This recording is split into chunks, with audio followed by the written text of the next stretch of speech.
Have you been naughty, or have you been nice? The shadow of St. Nicholas knows, Who will be punished, for he come to take? for he is not here to give. For this final round table, we discuss these two wintry tales of horror, for it gives meaning. To the season. Enjoy.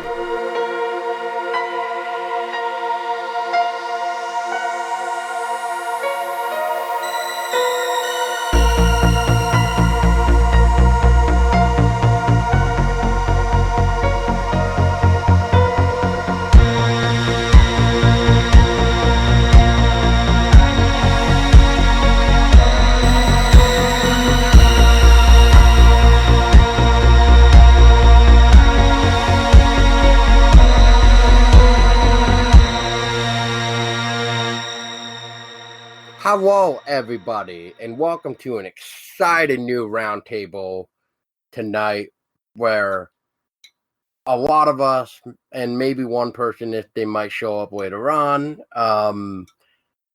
just comes in out of the blue. But until then, I am Paul Dulski from Everything Horror Podcast. And I am Tessa Baker from Everything Horror Podcast. And with us today, too, we have a special new member for the Everything Horror Podcast. And I'll actually like him to introduce himself. So please, Hi, guys. welcome the new member. Hi, guys. My name is Tristen Notte. I just got recruited to the crew not that long ago, but thank you guys for having me, and I really appreciate it. Well, we're happy to have you. We're happy to have you as well, Tristen. And for those that are interested, you guys can find the Everything Horror Podcast on the following platforms: Twitter, Facebook, Pinterest, Instagram, at the handle of EH Podcast. And you can pretty much find all the links just by visiting our website at EH Podcast. That is EHPODCASTS.com. This is Ken Artuz from DK Mag. Stacy Cox, staff correspondent for DK Mag. So the first topic is a Christmas horror story. Now, to start this off, we figured we're going to have our new recruit, Tristen, take on the first hot seat of the night. So Tristen, if you could be so kind, could you tell the listeners of how you would describe the film A Christmas Horror Story? Well, Paul, I describe it as just like any other anthology horror film, just like Tales from the Crypt, Tales from the Darkness. It's a story about different like Christmas horror topics, Krampus and all that. To me, I really loved the movie itself. I mean, they could have done a lot with it, but to me, that it's really one of those movies I really recommend if you're a horror fan like me, like you, Paul, and Ken and Stacy. The way the story goes is just very creative, and I loved it. And what are your thoughts, Ken? What do you think about it? At first, I was kind of weary. We always say don't judge a book by its cover, but subconsciously we do sometimes. When we go buy a book or go to the grocery store, we always look for this awesome graphics that calls our attention. So when I saw the cover and I see Krampus fighting Santa Claus, I said to myself, what type of cheesiness are we going to be in for? What did Paul have us watch this time? I watched it and I actually enjoyed it. It was, I mean, wow, the acting, the CGI, everything comes together pretty good. I'm surprised this film just went under the radar for me. Well, yeah, definitely. I'm surprised that you actually never heard of it, Ken. I heard of it, but it just overlooked it, and I never watched it. Now? But first of all, I just don't enjoy the Christmas season at all. So anything, even when it's hard, it has to do with Christmas. I'm like, ah, here we go, another Christmas story here. Hey, hey, hey! It's not Mother Krampus or Mrs. Claus. So calm down, calm down. But no. What happened with this film for Tessa and I is we were watching, or we were on Netflix, and we were just looking for movies around the holiday time, and we found it on Netflix, and we're like, what is this? So think kind of like with you, we see the cover of Santa Claus fighting Krampus, and we're just like, okay, so let's dive into it. And within, what was it, like 30 minutes into this film, I was already on Amazon buying my own copy of the film. I was like, oh yeah, this is good. They did a good job with it. And it's the same night when I also bought my own copy of the next movie we're going to be talking about with Krampus. But yeah, no, I mean, I actually really enjoyed this with the way they combined all the stories and how they tie into some of the stuff, which Tessa will probably talk about a little bit. I enjoyed it. It's a great anthology. I think the highlight of the movie for me is the showdown between Santa and Krampus. I thought it was epic. But I also liked the story, with the family, how I think it was the little boy who had, The become, story. huh? The changeling story. I think so. The family that was going to get the Christmas tree, and then next thing you know, yeah, I liked how that played out as well. Did you also catch that father of the child is actually the cop for the ghost story? Yeah, the school ghost story. He was the investigating cop on that story. So each character from each story ties into the other story in the anthology somehow. Yes, yes, I caught that. So yeah, this is actually it's one of the better anthologies, I'm gonna say. As far as like Krampus goes, it's not my favorite like Krampus film per se, but it's well written. One of the better anthologies again. So I do like how it plays out.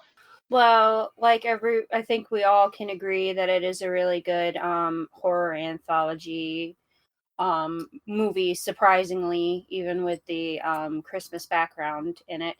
I liked like how you were saying, because you and I talked about this earlier, about how there's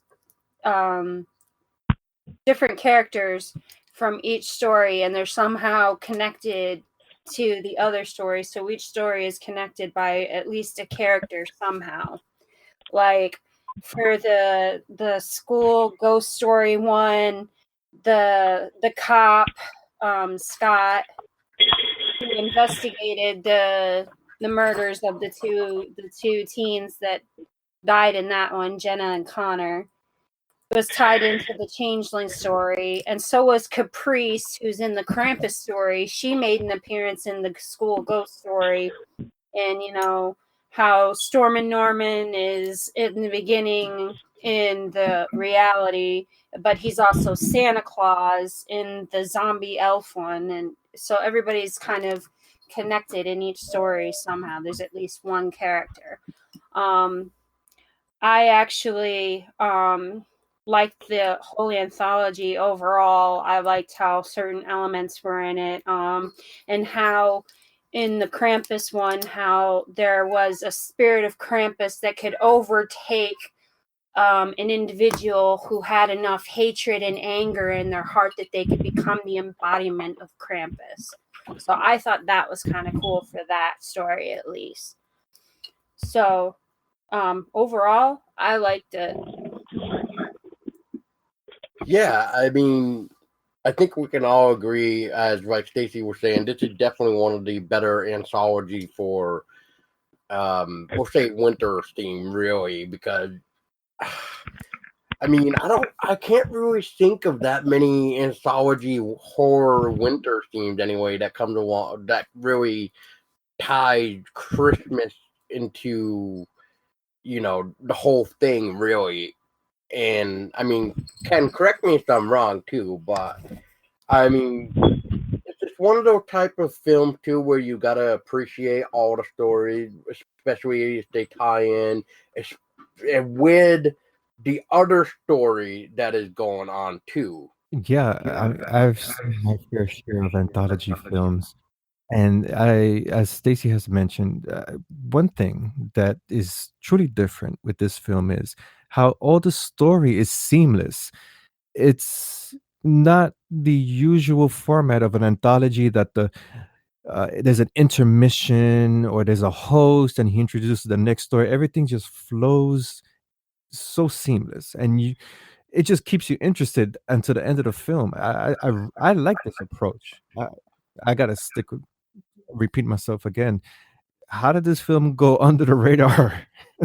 It's well put together.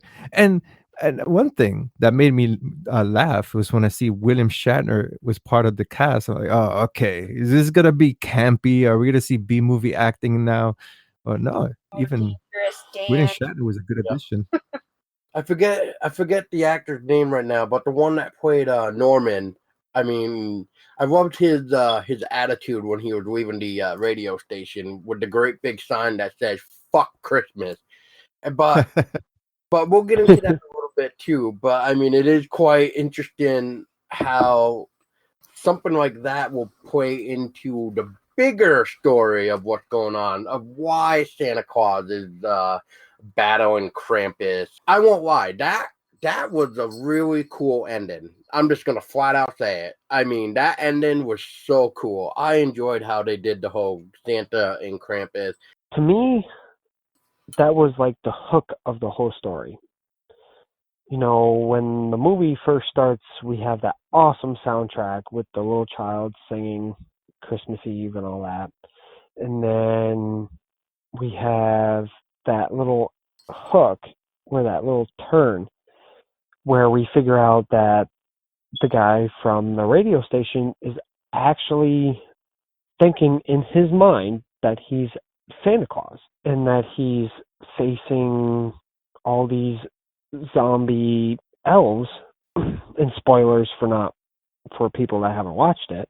All that ties in together to this one town, and it's like, whoa. Like, it just takes you by surprise. It really does. Also, like, how, like, you also have to think, is this guy mentally, like, did he have a mental breakdown, or does he have, like, schizophrenia, or, you know what I mean?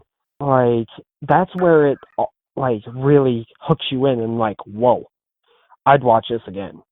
Like, to me, I'd watch it 20 times. To me, the hook and everything into that movie was very, very well done. Yeah, like I said, I don't think it wasn't a bad movie. It was actually pretty good. Like I said, I like how it played out. And I mean, not to down talk the film or anything. It's not like my favorite, Christmas horror movie. And Right. again, with the whole Krampus, how they incorporated Krampus, because actually not too long ago, fairly recently, Krampus, just the idea of Krampus, when I found out about him, became intriguing to me. Like, for the longest, I never knew Santa Claus had this dark spirit or the evil spirit for, the people who stopped believing, or, the children who were bad and everything. So when I found, Wait, what? yeah, I know, it's shocking. I mean, I'm telling you, it's fairly recently I found out about this character, and ever since then, I became so intrigued. And so I'm watching all these Krampus related films, and I guess in A Christmas Horror Story, I wasn't a big fan of the makeup of that Krampus, like how, the costuming and everything. Um, reading about Krampus. I forget which website I found it on, but reading about the history of Krampus and everything and how he looked, I thought it was a more generic version of Krampus. So I guess that's why I wasn't a very big fan. But again, that ending, that showdown between Santa and Krampus was probably the highlight of the film for me.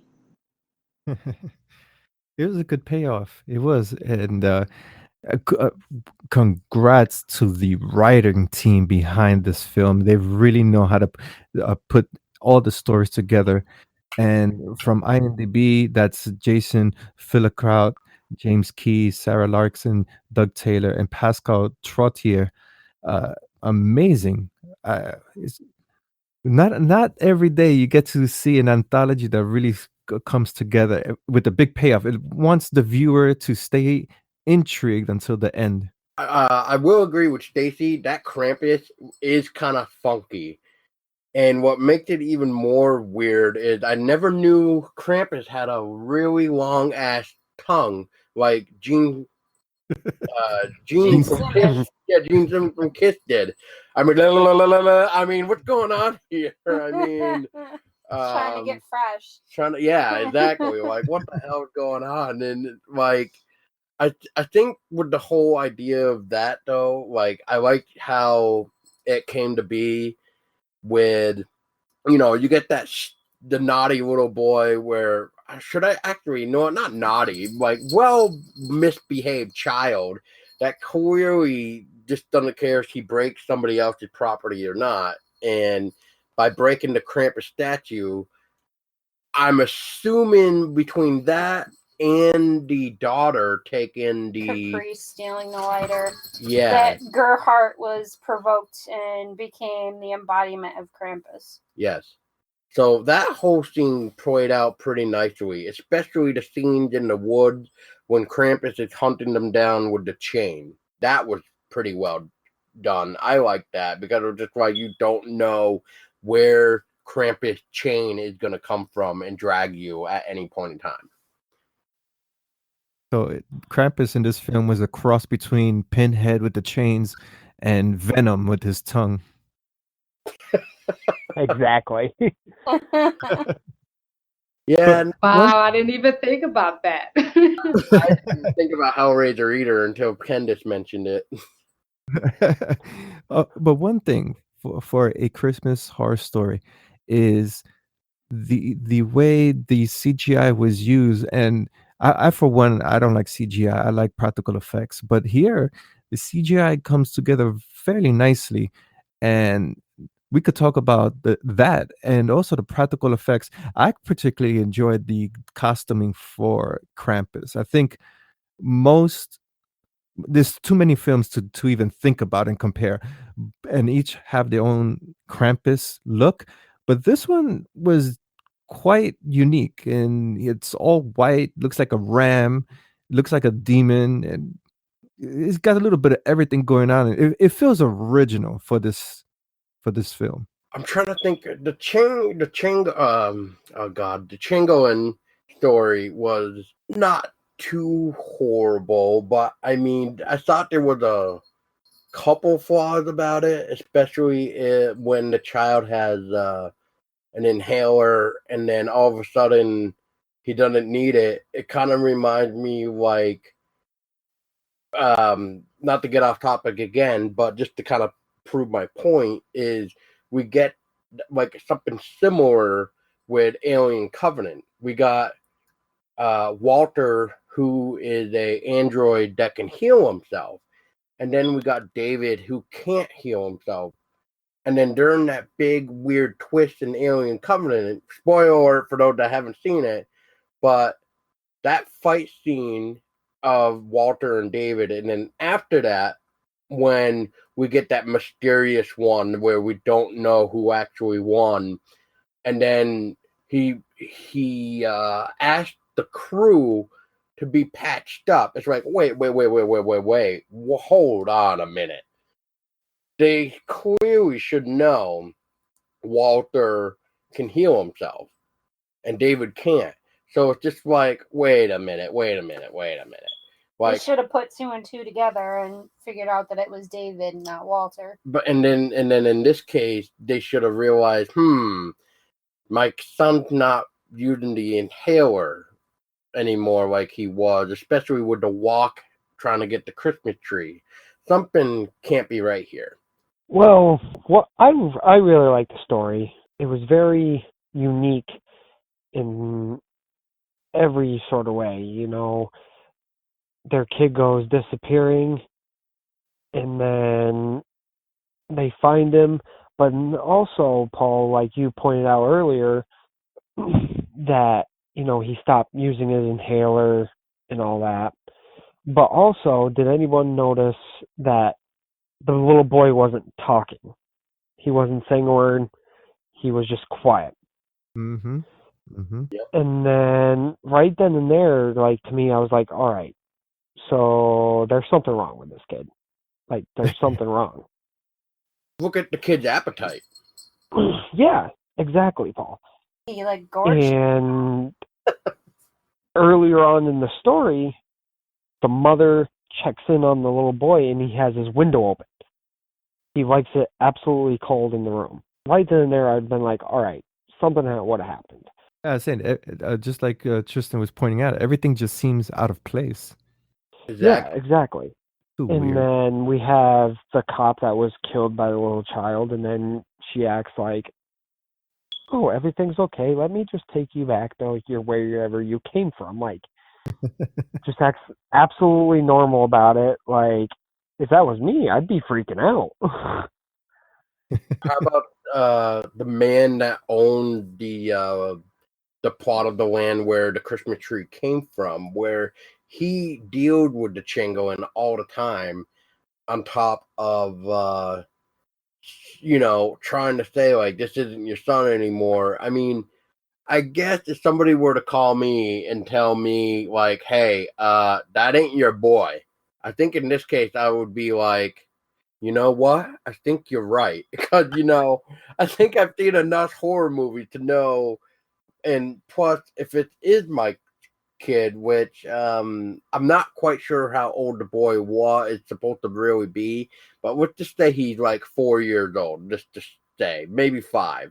I mean, I think within the 5-year span so far of your kid, I mean, Stacy could probably help me with this too, because Stacy has a couple children of her own. But I mean, like, so Stacy, how did you feel about that? Like, so, you got the family that went into the forest to get the tree, come back, and their son is completely different. Would you owning, having kids, not trying to say owning kids, but, having kids, but,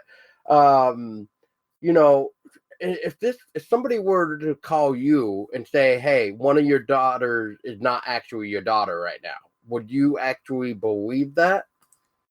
Not until, well, she started, like, if I see that she's showing different behavior, then yes, absolutely.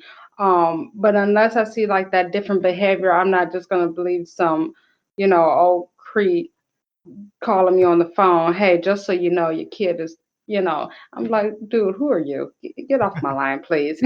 But as far as the movie goes, and I think what happened here is that in order for there to be a story, it had to play out the way it did. Like, I mean, if they realized right when picking up the tree or whatever, say for instance that, the boy was not himself, there wouldn't be much of a story. And, me and Kim, we've talked about that before in movies about how, people do silly things, and then you have to go into that hole. Well, like if they didn't do this, then there wouldn't be much of a film. There wouldn't be much of a story.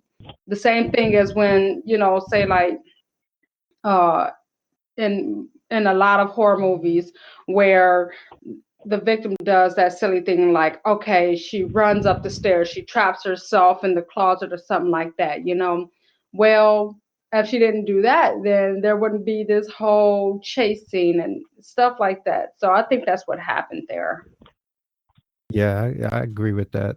It's really difficult to tell the story, especially in this case, that everything seems out of whack, and then make it a good story. It is tricky as a writer to really just, you have to stay in the cliche, and then you don't have to stay in the cliche in order to convey the story.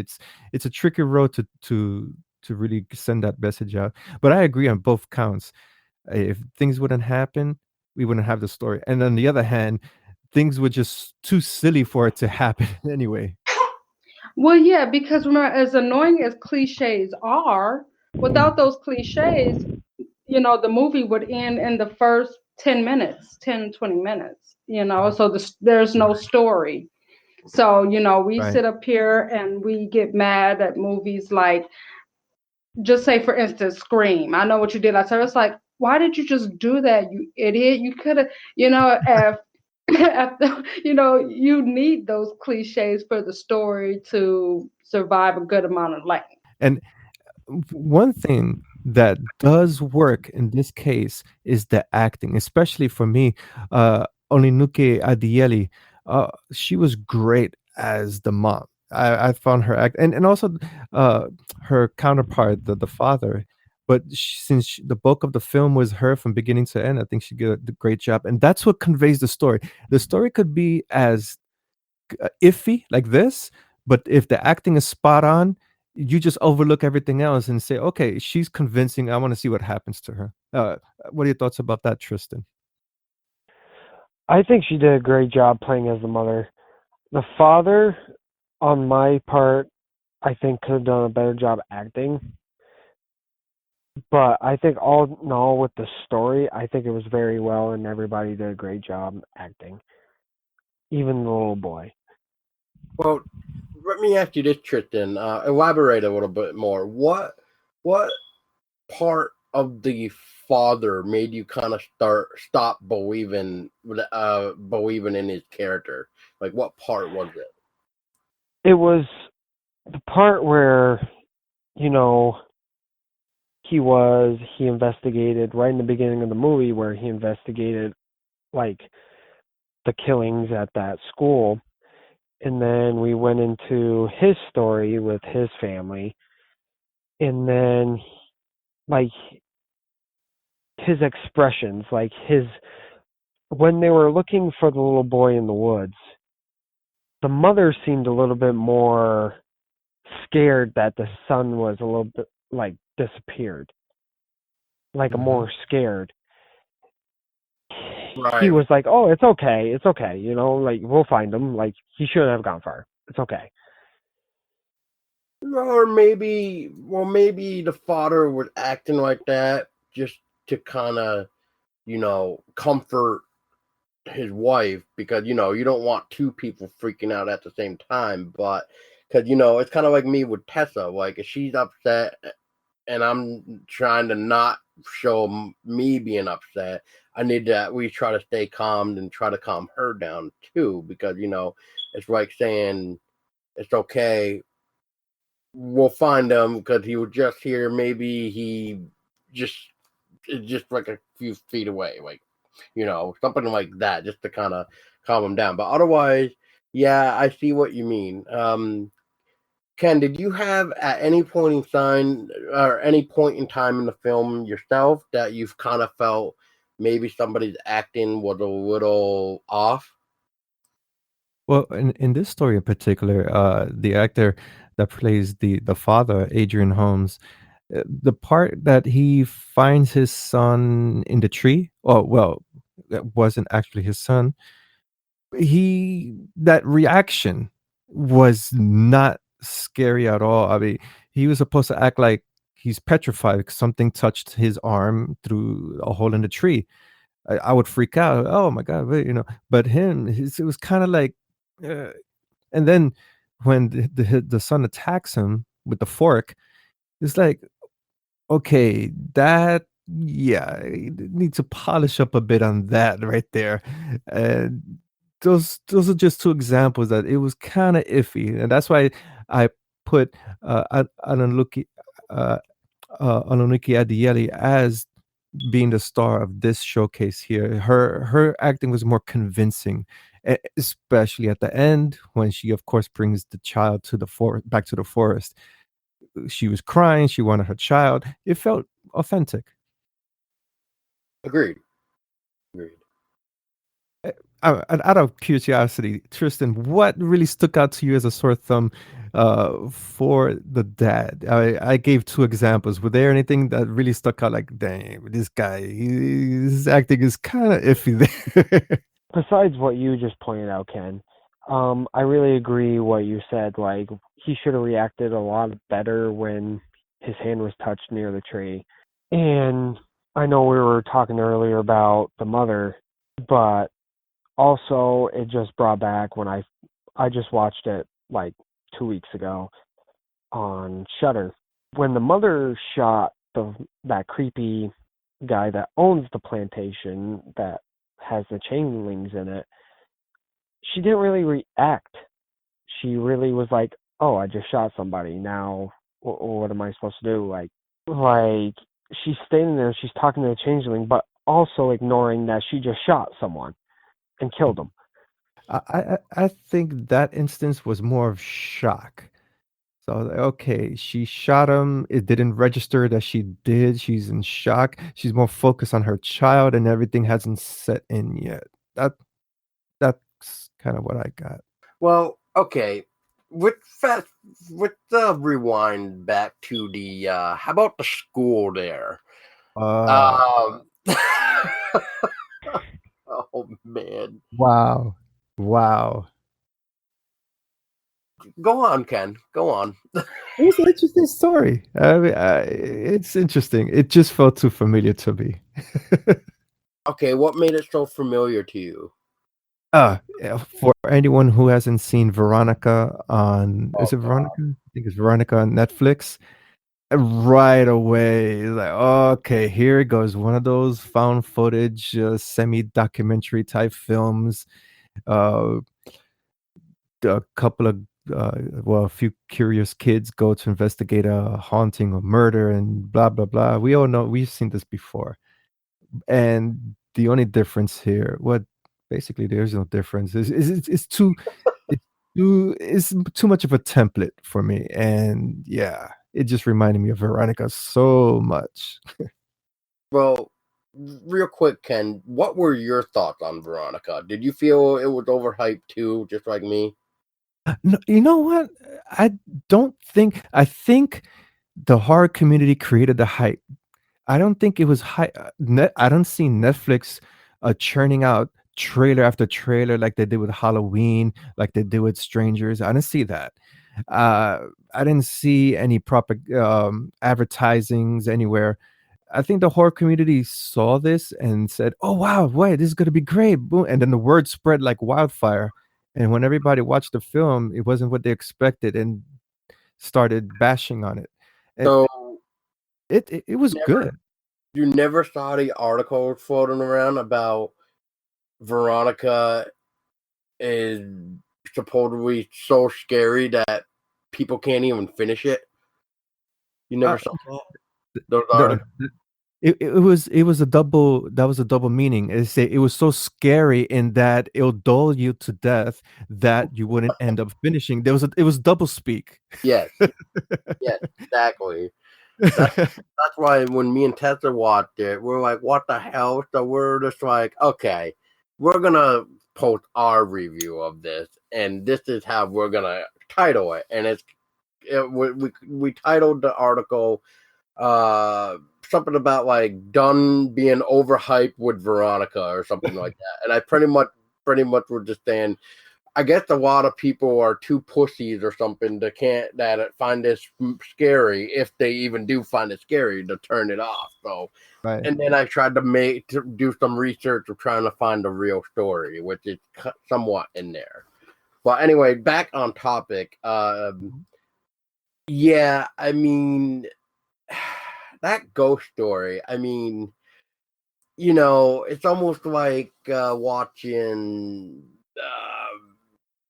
What that film, Ghost Encounters, or That's is that yes. the name of? Yeah, I mean, it's like, instead of doing a TV show, they're doing like a documentary, trying not to get caught, but vice versa with Ghost Encounters, where they had permission, walked inside, yada yada yada. But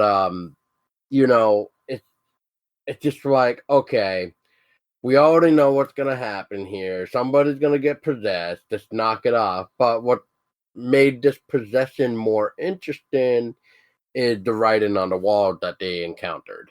Which, babe, what did the students, I will say, when they were in the school, when they weren't supposed to be, when they were filming the documentary for the murderers, what did they find on the wall? I believe it said, "Unto a child is given, will be like born," or something. Another will be born, or something like to that effect. Yeah. Honestly, I think it was probably like I wasn't really into that one very much. I mean, I followed it and I understood it. Molly ended up being possessed by the ghost of Grace, who was an impregnated teenage girl who lost her baby due to abortion by nuns. So it was like she was trying to reach through Molly just to make sure that her child would be reborn through someone else. Yep, which was pretty much killing off Dylan, because Dylan refused to cooperate. He refused to do the deed. Yep. Because he was with Caprice. He's with Caprice. That's his girlfriend, which, good boy for being faithful, but in this case it cost him his life. Yes, with a crucifix to the eyeball. Yep, through the eyeball socket. And then we get poor Ben. Yep, poor Ben, who ends up impregnating Molly, possessed by Grace. Yep. And ends up dead anyways, with his neck being snapped. While being levitated against the wall. Yeah. And pretty much getting rid of him. Yeah, pretty much Grace was like, okay, you did what I wanted, you did the deed, I have no use for you anymore, bye-bye. I mean, I agree with you guys. I liked it. Like I said, I thought it played out well. So, but you all make very good points. Yeah, I think your daughter too. I agree. Yeah. I'm just up here feeding her, and she's drinking too fast. Oh, poor baby. I always tell Stacy, yeah, your daughter can be in the podcast. That'll be so funny. That's what I'm trying to tell her too. I mean, hey, the daughter needs to put in her 2 cents too. I mean, come on now. Our cats do. Yeah, that would be great. Especially when there's something that we don't agree upon, and then Stacy, your daughter, she'll just coo or make a sound. That is. Yeah. Actually, when me and Lyric are playing video games, and you've been seeing the videos, and London is in the background on one of them, and I'm just like, tell her, London, tell her. But before I get into my final thoughts of A Christmas Horror Story, so Ken, I'm surprised you didn't mention this about Krampus, but I mean, Krampus is kind of buff, don't you think? And I mean, he's wearing a kilt too, so isn't he like some type of Scottish Krampus going on here? Yeah, that's what I say. I like the design of this creature here. It's out of the few actually Krampus films that I have seen, especially with the next topic we're going to discuss. I think this one really stands out. The design, he's all white, looks like a ram, looks like a demon. He got Venom's tongue and Pinhead's chains. It feels cool. It looks good. I know they spent a ton of money on that practical effects right there. A ton of money. That's an awesome looking outfit. And as I said before, with the CGI, it works well because, of course, the CGI makes some touch ups on the costume and, of course, the blood and the gore. it comes out nice. It comes out really, really, really good. I'm impressed of that costume. And I don't throw that compliment out much, but yeah, when it comes to Krampus, that one he looks good. One thing I will say real quick, for those of you that remember the joke, but this is where I'm going to say, man, Krampus' tongue makes you want to go, are you going to eat that? Wow, you remember that joke? Oh gosh. Wow. I bet Wow. Stacy remembers. Yes, yes. Yeah. Tristan doesn't know about that joke. Tristan does not know about that joke. No, he does not. Well, we gotta Paul, before the podcast began, you shared how you met Tessa. I guess I'll share this story with Tristan. Tristan, you're a gamer or not pro, but somewhat gamer? Yeah, I'm a somewhat gamer. You heard of The Last of Us Part 2, correct? Yes. Okay, watch the trailer again. Watch the beginning of the trailer and watch the part where the female antagonist, she's dancing with the other girl. And the other girl, of course, we all know that's the post-apocalypse, that there's no running water, or if it is very few. So the girl that the protagonist is dancing with, she mentions that she doesn't smell good, of course.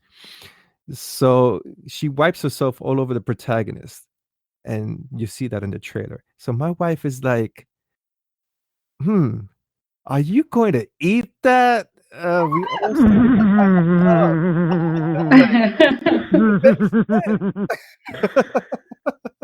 Oh wow. Just now for when I that, watch I'm the going to have to trailer try to again, get that clip. when we watch the trailer again, it's gonna make sense, like, because they become lovers and somewhat. It's like, oh yeah, that's not sexy at all.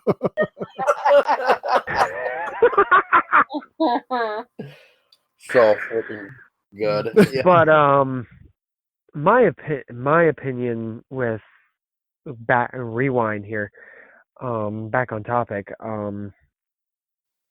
Krampus, I really liked him. I agree with Ken. It was very well made. The costume, the CGI, everything was great. But it also reminded me, I don't know if anybody else seen the TV show, but Grimm No. used to come on Fox or whatever, and they had a holiday special where Krampus was the monster in the TV show, and it kind of resembled what happened with the story behind Krampus, how he became to be, and how he possessed the body of people that were very angry and all that. And in this TV show, it really resembles what happened in this movie. Guy gets mad, gets possessed by Krampus, and starts stealing, like kidnapping and abusing bad children. And that really stood out to me, and that's really where it got me with that story. And I really enjoyed that story very well. Very well. I have heard of Grimm. I just unfortunately have not gotten a chance to watch it, which I do believe it is on Amazon Prime, I believe, right now. I believe it's also on Netflix as well. So we got it in a couple places.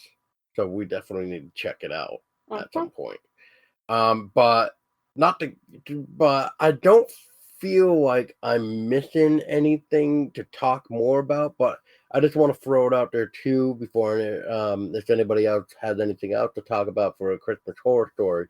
But my final thought for A Christmas Horror Story is it was well done. The practical effects was spot on. Kind of like what Ken was said about the CGI and practical effects. It's pretty much, I agree with him 100%. And I mean, I do agree with Stacy that it's not really my favorite type of anthology for horror, but I mean, it's something new, I guess, at the time, which it came out on October 2nd, 2015. For something like this with an anthology where they relied more on practical effects versus CGI, I gotta applaud to that real quick, because normally CGI overtakes every freaking film nowadays. Where I think Ken even mentioned it too about a interview that he recently did, or he did do, Mhm. about people who do special effects and stuff, where if they don't have the funds for special effects, then what do you expect to do with gore and stuff? Which I'll let Ken take that. But if I had to really rate this film too, I would definitely recommend watching it, just because of the Santa and Krampus fight, of what is actually really going on behind that. Even though we did say what is really going on behind that, but if you skipped ahead, like maybe you didn't, but still, I mean, I just really enjoyed that concept, and I didn't really see it coming either at the end. Like, I mean, I don't really think there was any indication, especially with the beginning of the film, where you see Santa Claus all bloodied up already, looking at the door that Krampus goes through and stuff. And then when you finally see everything that leads up of everything that has happened with the Santa and Krampus thing, and even Santa with the zombie elves and all that stuff. But it's just,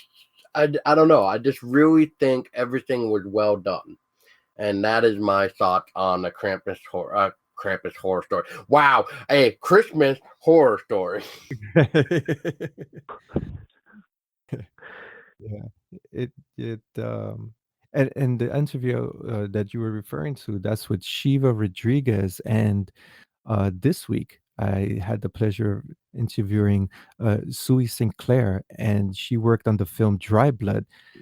An interesting thing, I thought that practical effects was on a decline, being that, of course, shows like Face Off was canceled, and we're seeing more CGI being used in indie film than practical effects.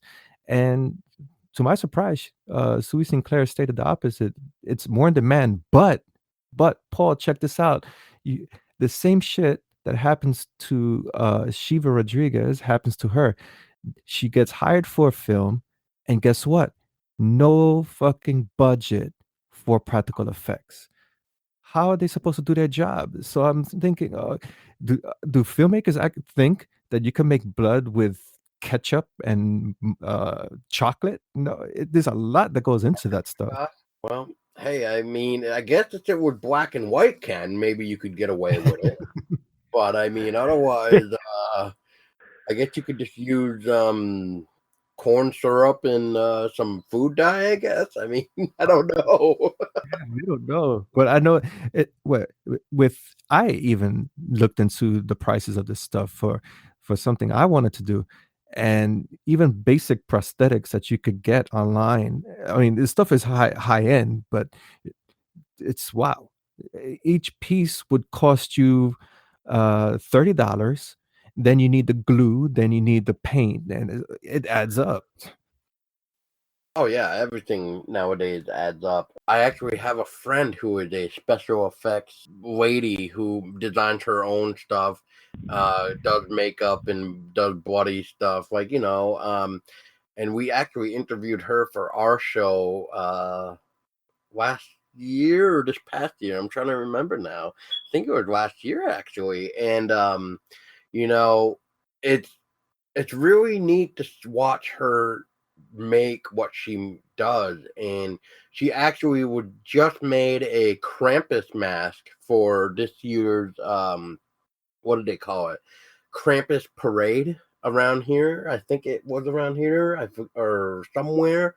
And I mean that mask. I mean, she ended up redesigning it or something. Like, she redesigned something, and the final thing, though, I mean, it's beautiful. I mean, it's like, oh my god, like, this looks really neat, almost as a film could use. So I would definitely check her out. Her stuff is like After Midnight Effects, and I'll post a link to her Facebook and stuff. So if people listening want to check out her stuff, you are more than welcome to. To me, if you've ever seen this and you're a holiday freak like me, um, I really recommend this for anybody that hasn't seen this or is in love with anthology movies. I really enjoyed it. Like, I agree with Paul, I was not expecting the ending to happen the way it did, and right then and there, that's when it hooked me in, and I was like, I'd watch this again. And if anybody out there is listening to this, I would love for you to watch this and enjoy the thrill that we've watched with it. I agree with Tristan. Again, it's one of the better anthologies. I thought it was very well made. The stories were really good. Yeah, that's. Uh, I think the consensus is clear. Uh, this is a good Christmas horror film to see, especially from the indie front. The acting's superb. That really caught me off guard.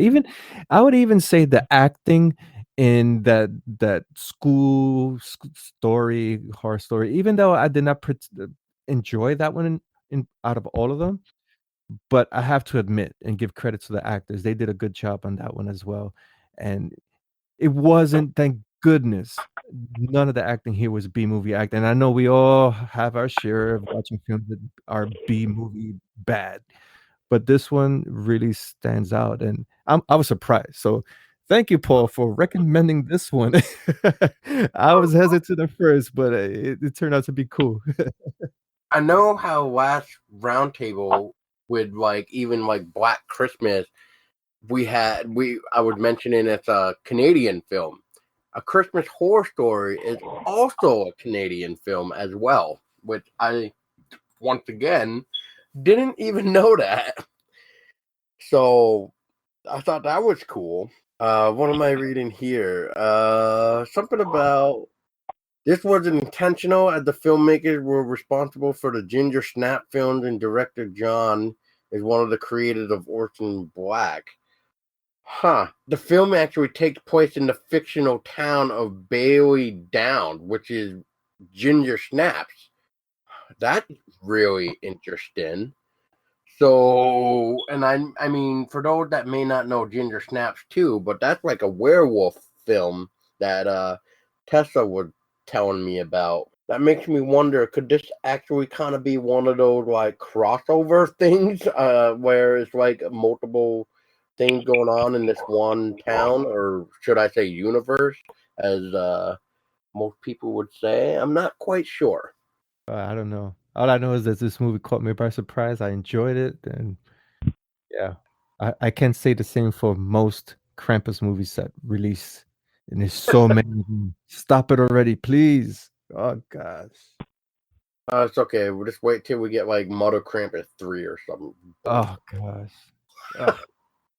I Ugh. couldn't believe it when I saw that too. I Uh, was at Walmart and I see Mother Krampus and I'm just like, what? that's I sad. just can't believe it. Krampus is everywhere. Yeah, Yeah. Krampus has become commercialized, and that's going to bring us to the next topic here. But I prefer Krampus when he was low key indie films, not so much popular. But now it's like they're churning out so many films of Krampus. It's become the next Bigfoot. How many Bigfoot movies do we need? Come on, stop. We got other creatures to talk about. So, my final thoughts on the Christmas Horror Story are I would recommend this anthology film to anybody who likes horror but has a Christmassy touch. I did enjoy it. There were certain stories I liked better than others, and certain characters I thought were more interesting. I liked how all the stories kind of tied in together, how there was a character from each tale that kind of played their part in each of the other tales, and it tied it all together. All right, guys. So this is the second topic for tonight for the roundtable. We're now talking about the 2015 Krampus film directed by Michael Dougherty. Unless I, for some reason, butchered that name, but I want to say that's how you pronounce his last name. Tessa really wants to talk about this, so I'm going to pass it on to her. So, Tessa, for the listeners, if you had to describe Krampus, the film for 2015, how would you word it? It's pretty much a very very dark spin-off on like the shadow of Saint Nicholas, taking a real close look at Krampus and seeing what happens when Christmas spirit and hope is lost, and what brings Krampus to your door, and all the evil that he brings with him. I thought that this film was very well done. I absolutely loved how Krampus looked in this film. I thought he looked amazing. Like every detail, right down to the hooves. I thought it was great. And the best part about Krampus is that he is also practical effects. It's literally a man in a suit.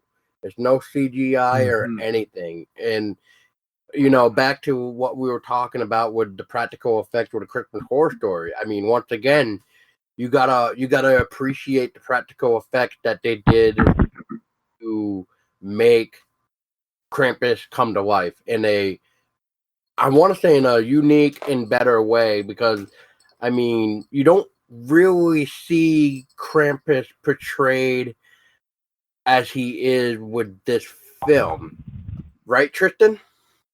Exactly.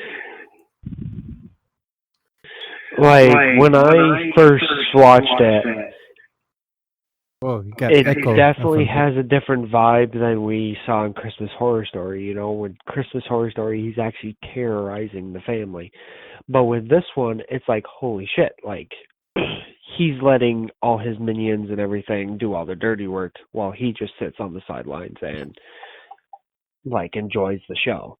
And on top of that, you know, I agree with Tessa, is that the practical effects with Krampus in this one is very well made. Like, no CGI, just all suit. I think it was well made.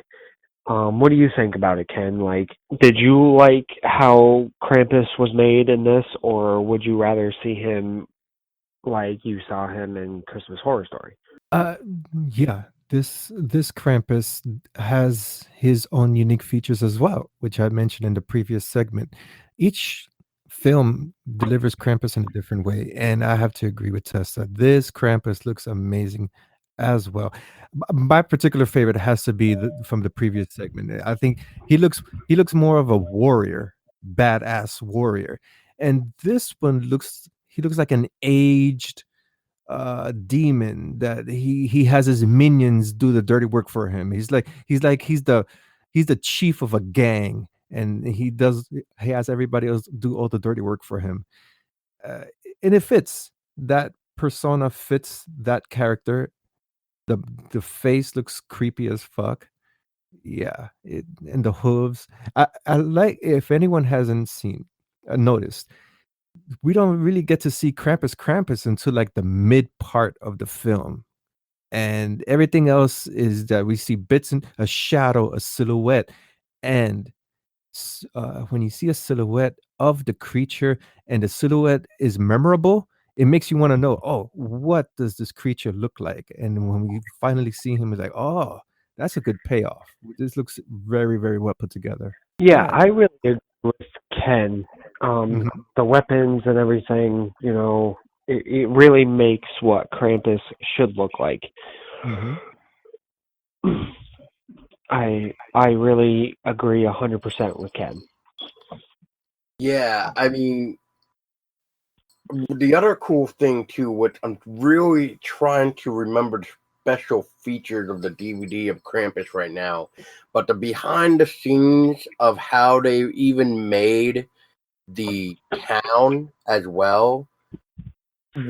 I mean, that's mind blowing too. I mean, if anybody has seen that, the special feature, right now it's really clouded in my mind right now because I haven't seen the special features in forever. But I mean, Ken, did you see the special features at all for the movie? No.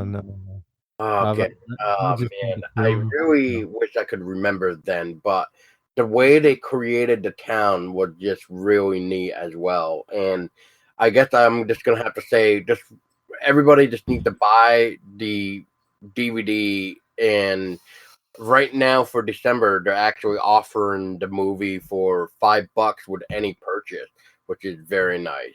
So just watch the special features, and you'll see what I was trying to say about how they created the town as well.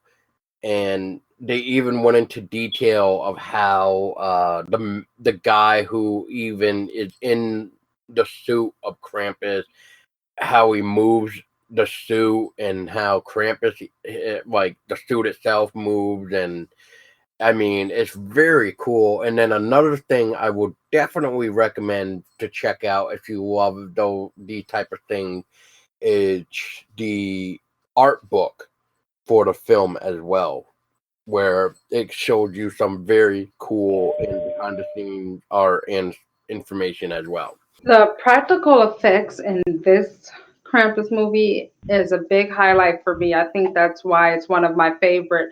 Out of all of the Krampus movies that I have watched, this one has the best practical effects, in my opinion.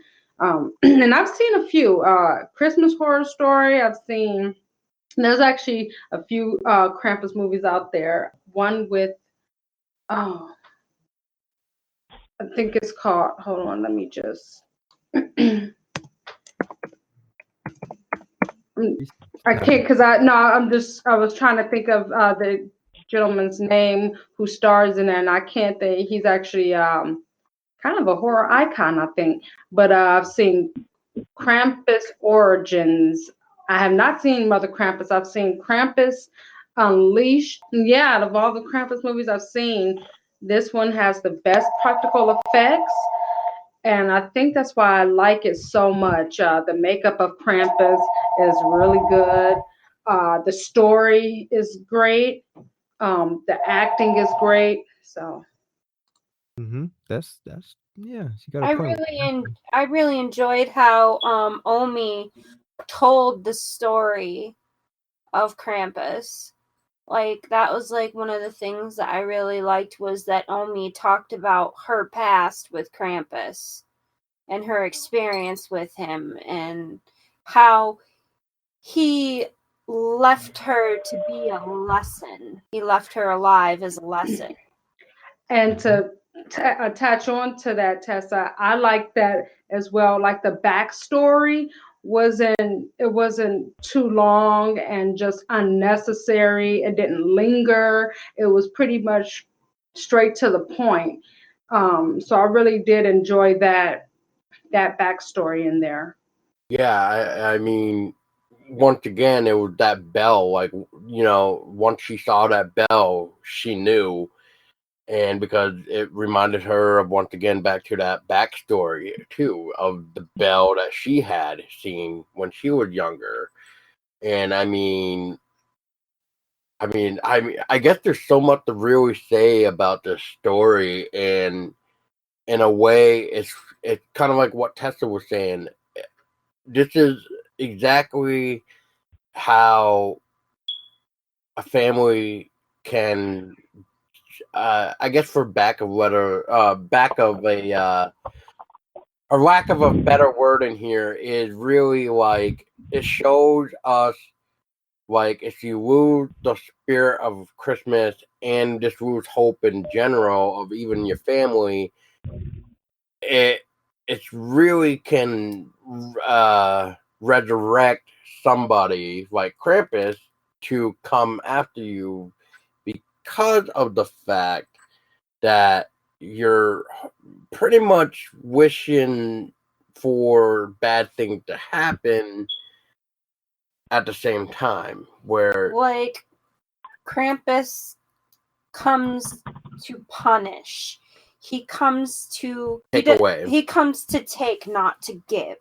When Omi lost her hope in Christmas when she was a child, and she threw her Santa Claus doll into the fire, and that hope was snuffed out, that anger in her heart, that hurt inside her heart, opened up the door for Krampus to come in and to take away her parents, which she wanted them gone. That's how she felt. She wanted them, she just wanted it to stop. I got the whole concept of like the spirit of Christmas was not there with the family. Like, you know, Christmas is a time when you need to be with your family and enjoy Christmas. But this child hated Christmas because of all the treatment that he got and how he tore up his Christmas letter and threw it out the window. It was kind of like a different world surrounded him. And like he was like in this world of Krampus. And instead of punishing the bad children, he's punishing the family that treated him wrong. And that's what I liked about the story. It gives a different meaning to Krampus.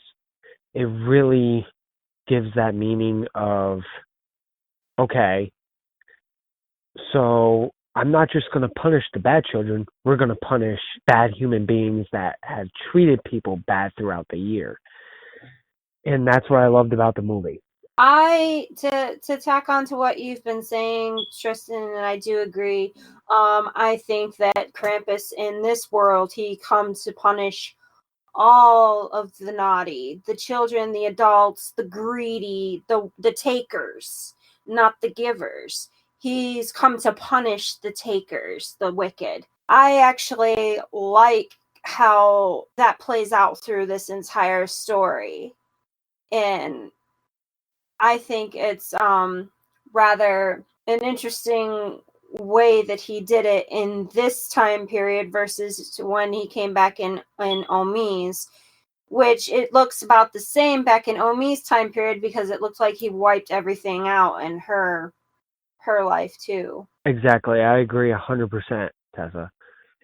And like I was saying earlier, like it was like he brought that whole family into a different dimension. Like when they were going to look for help and everything, there was nothing to be seen. No one was around, nothing. They were helpless. They couldn't do a thing. And that's what I liked about it, is that it brings out the terror in the movie. Yes, I do agree with that. And it's not to really jump ahead, but just to kind of help you relate to that terror that you're talking about, Tristan, is especially when the father, which what was his name? Tom. When he was talking with everybody else to establish a plan to grab one of the trucks to go to the mall. Yeah, to grab one of the snow plows. Yes, and take them to bring it back, grab everybody else, and then they were going to evacuate to the mall, because I think Ken can help me here too, is something about this, like it was almost treated as a evacuation of like the they were town. trying to escape it. Yes, like they were trying to find help, really, and they figure that everybody would probably get told to go to the mall. Damn, I gotta watch the movie again. Hey, wait a second. Oh, okay, yeah. I must have fell asleep. Okay, I have to ask everybody's input on this one thing that I was trying to figure out in the movie. That thing that was attacking Howard and Sarah and Linda and Tom in the snow. It was moving around like a worm. Does anybody know? What are your thoughts on what that was? Oh, I mean, I couldn't figure it out. That's actually a very good question, Tessa. To me, I thought it was, earlier when we saw when the little boy goes out going to look for help, and then he sees Krampus jump on top of the house. He hides under the car, and then that Jack-in-the-Box comes out. I thought maybe the Jack-in-the-Box got bigger and started going through the snow and trying to attack the family. That's my thought about that. Yeah, I was thinking maybe that was a possibility, that maybe it was their clown Jack-in-the-Box, but I wasn't 100% positive because it I don't know. I wasn't sure, so I was just curious what everybody else thought it was. I contemplated that scene the whole time, like, what the heck is that thing? And I'm like, I know it has to be one of Krampus's minions. And then I even thought, I was like, what about one of those creepy snowmen that doesn't look like they're moving? Maybe one of those creepy snowmen came to life and dragged them under. No. You know what it is, Stacy. You know what it is. I don't know what it is. I'm up here like, what's that? Like, that's one thing that they don't show it. You just see, how we're getting dragged. Or are you talking about or that part earlier in the film when they went out to look for Beth? Yeah. Yeah, Beth, and then something grabbed Howard. Yeah, and I'm up here like, what is it? I was like, is it one of those creepy snowmen that finally came to life?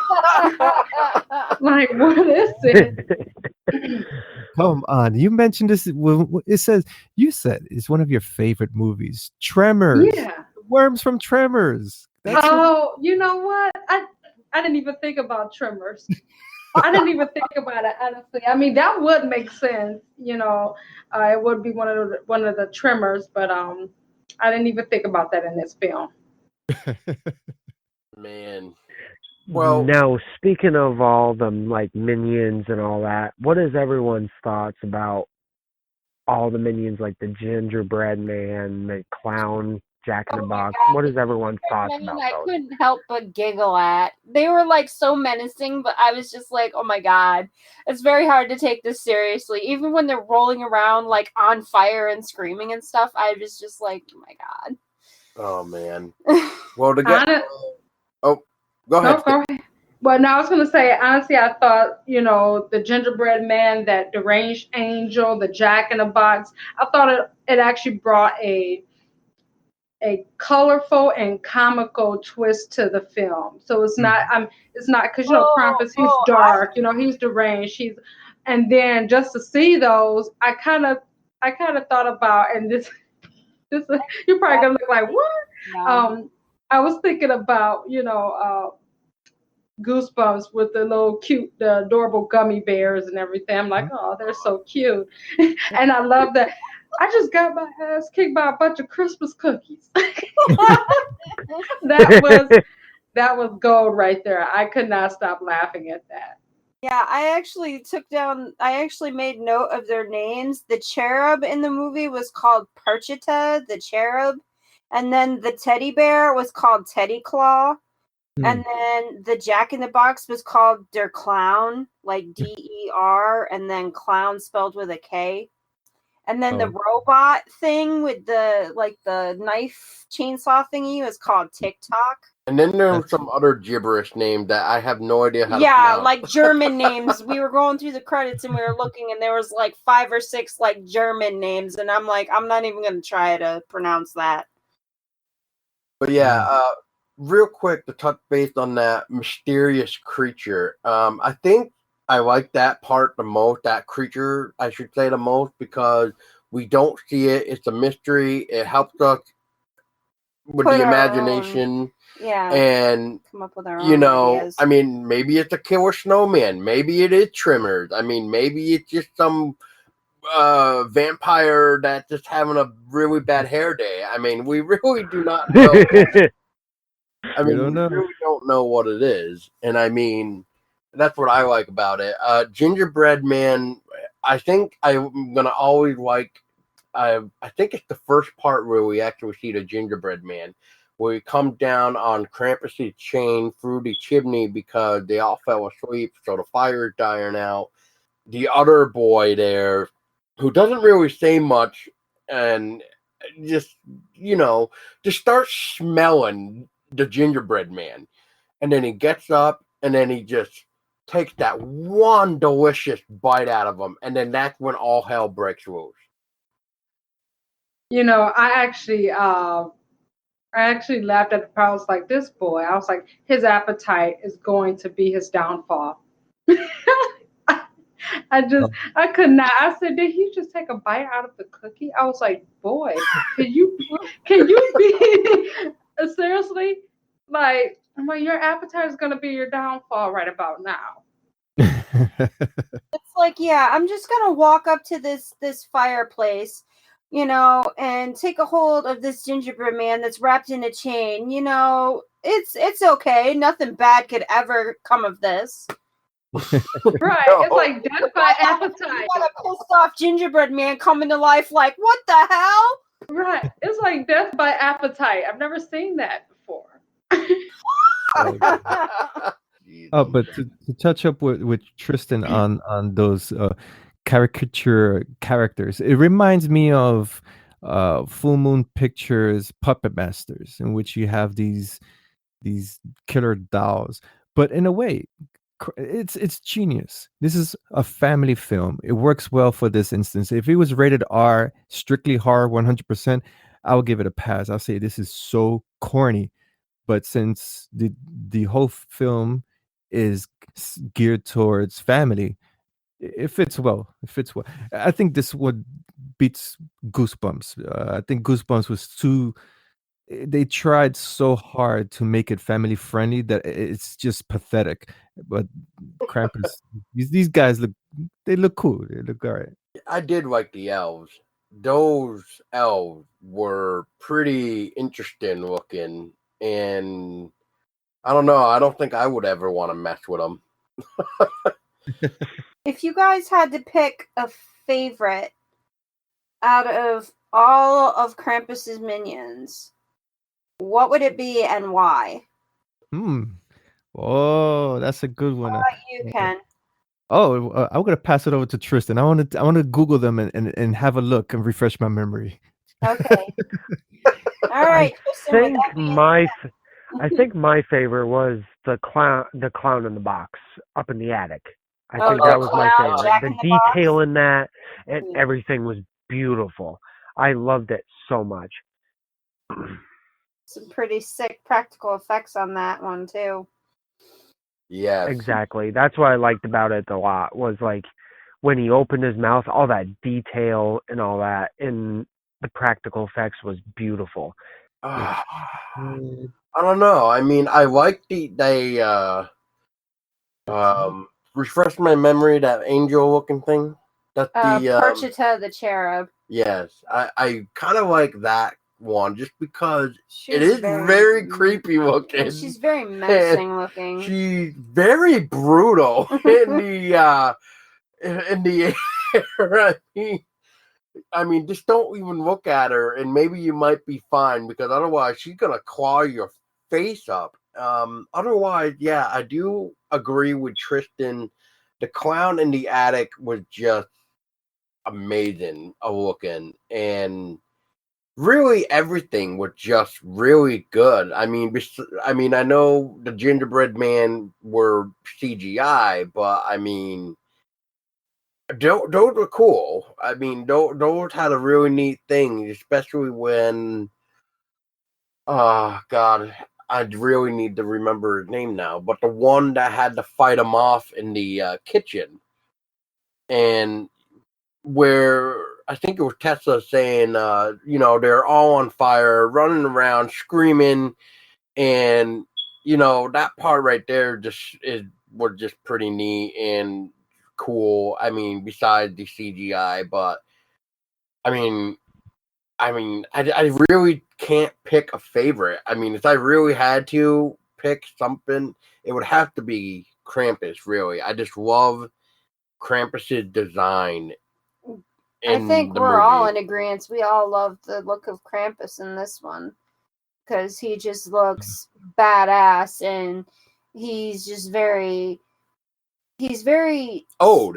I mean, he's very ancient looking and ominous and scary looking, and like even when he was like face to face with Omi, she stood there and she faced him, and just even that scene was just like it was gripping just to see him that close to Omi and see him up close like that, and you're just like, wow. Yeah, I mean, to be honest, I'm actually shocked that we even got an up close shot of Krampus, because, you know, as Tristen was saying before, we got to see Krampus before, where he was jumping roof to roof, just sitting on the roof, jumping down near the vehicle where the daughter crawled under. Beth, yes, thank you. And, you know, it's just, I mean, when I first watched this movie, I was really hoping they would kind of do a close-up with him, just because, you know, you want to see what they did with him. You want to see his true face. And when you finally see it, it's like Tessa said, he's very ancient looking, and it's really nice, because it's one of those ways of saying, look, I've been around for a long ass time, and, you know, it's a great, you could say in a way, folklore, really. I mean, we talk about it all the time, especially with what that date called where we celebrate Krampus night, Krampusnacht. Yeah, Krampusnacht, where Krampus will come out and take all the naughty children away, and that lasted for, I want to say, a couple days, for maybe 6 days, I think, maybe less. I can't remember. I know it's quite a little bit. It's definitely a couple of days. But before I blabber on even more, Ken, so who did you decide on? Yeah. Well, I was just checking up on the Google to refresh my memory, and I came across they actually have the statue for the Krampus shrub statue, $115. Wow. And the Dark Elf 2 statue is $124. I haven't found one that I like in particular. So for that question, Tessa, you have me at Krampus himself. But looking at the statue for the Dark Elf 2, he looks pretty badass too. He has that old that doctor mask, like the crow face. That's pretty badass right there. I never seen that. I gotta watch the movie again to see where he's in. Gotta refresh my memory. I want to say he's the one that's near the end of the movie, where I'm drawing blank on the boy's name right now. And Max. I think that guy particular, Ken, is near the end, where Max is apologizing, pretty much saying like, I take back my wish. Yeah, I take back my wish. Oh, right. That was when in the open pit, right? Yeah, yes. Krampus's pit, I call it. Right. Yes. He's all coming back to me now. That's good. That's a good thing. I actually want to talk about that part a little bit, because before we do, I don't think we had Stacy mention her favorite yet. I don't think. Yeah. Mine is definitely, of course, next to Krampus, definitely the Christmas cookies, the gingerbread cookies. I just loved them. They were just so small and so angry, so fierce, so adorable. I mean, you got these Christmas cookies, you know, shooting Howard with staple guns. I'm just like, oh, who would have? Yeah, and look at come after you with a sharpened candy cane. Yeah, they're just too adorable. It's like you would not expect them to be that brutal. You're just like, what the hell, man? You were so cute just a minute ago.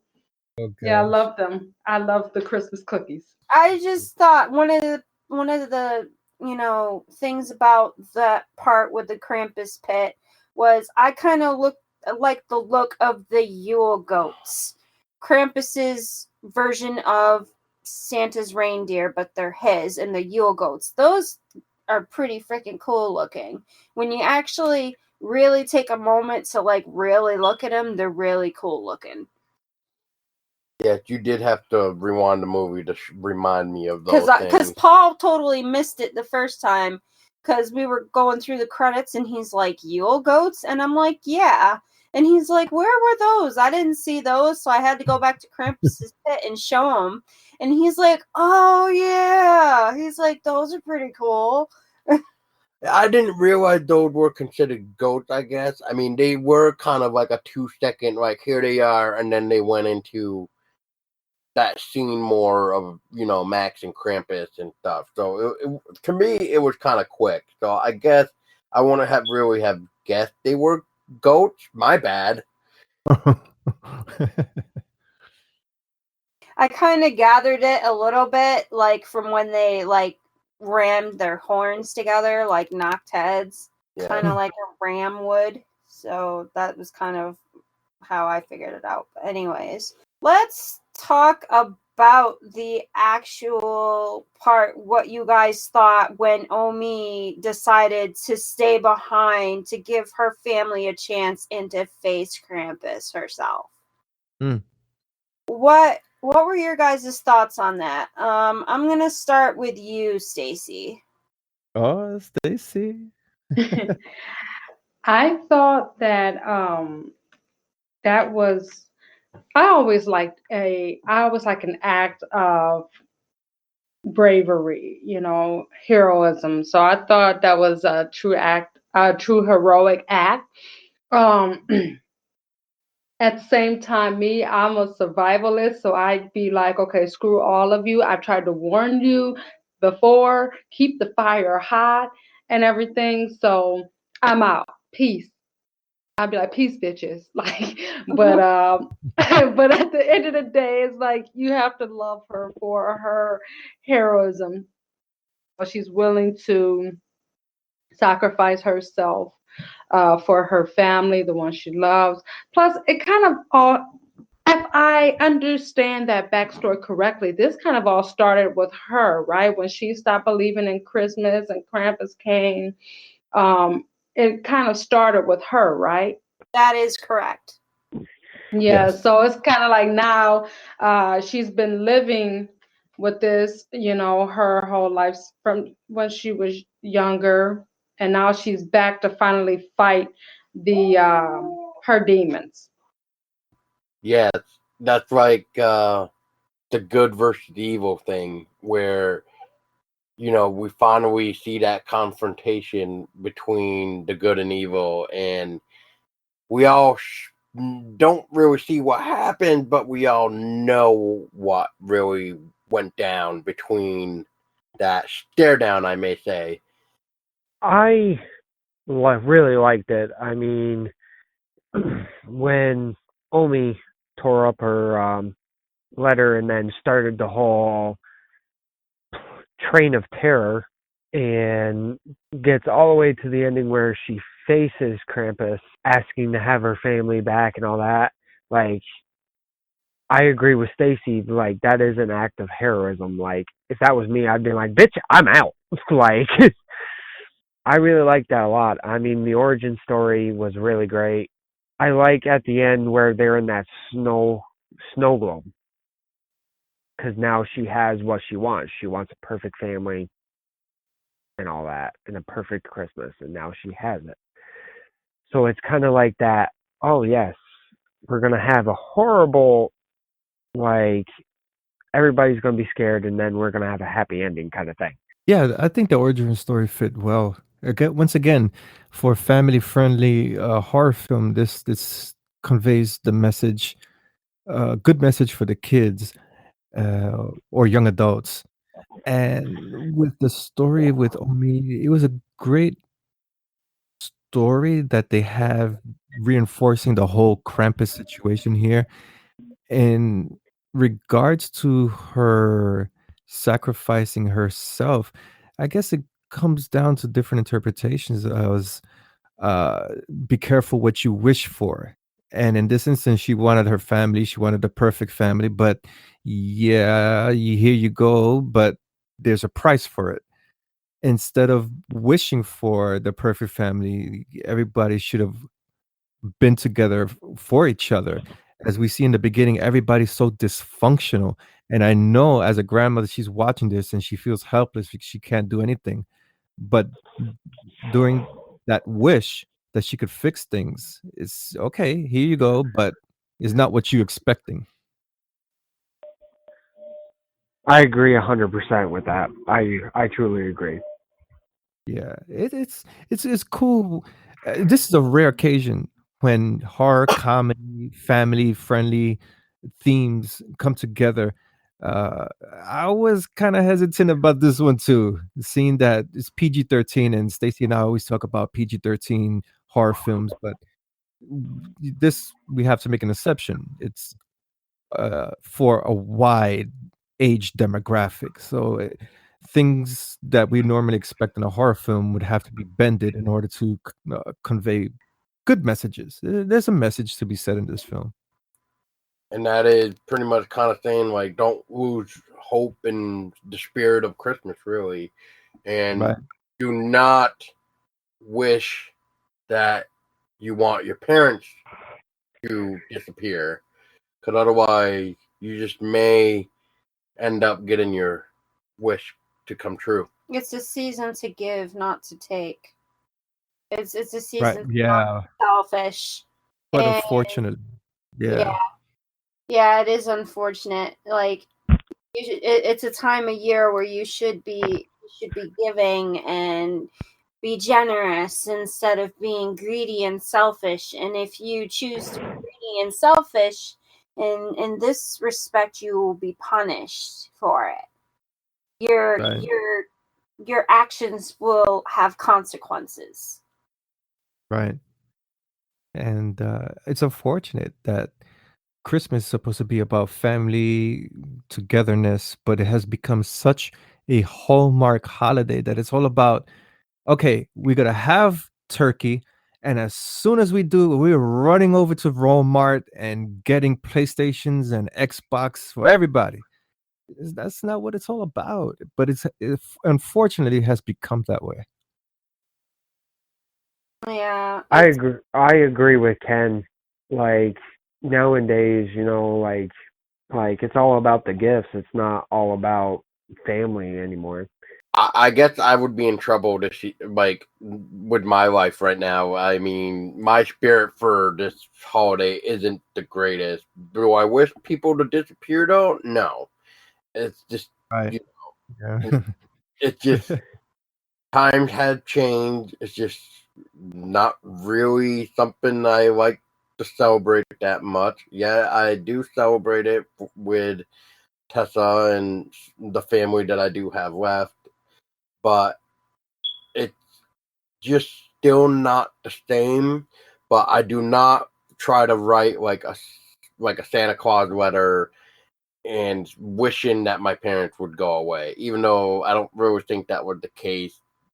I'm trying to remember Max when he was saying that he wanted. Max just wanted his family to celebrate Christmas the way that it used to be, and he felt that there was no hope left for that.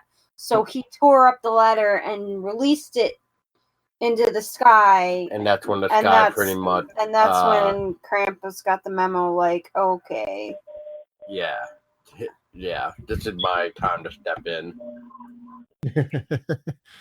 Yeah. But I agree with Ken earlier. He said, there's a consequence to where, you wish you had this, and then now are getting it and you don't wish it. It kind of reminds me, and I think a lot of people will agree, like with Satan, like, you want this in your life, but you have to sacrifice your soul to get it.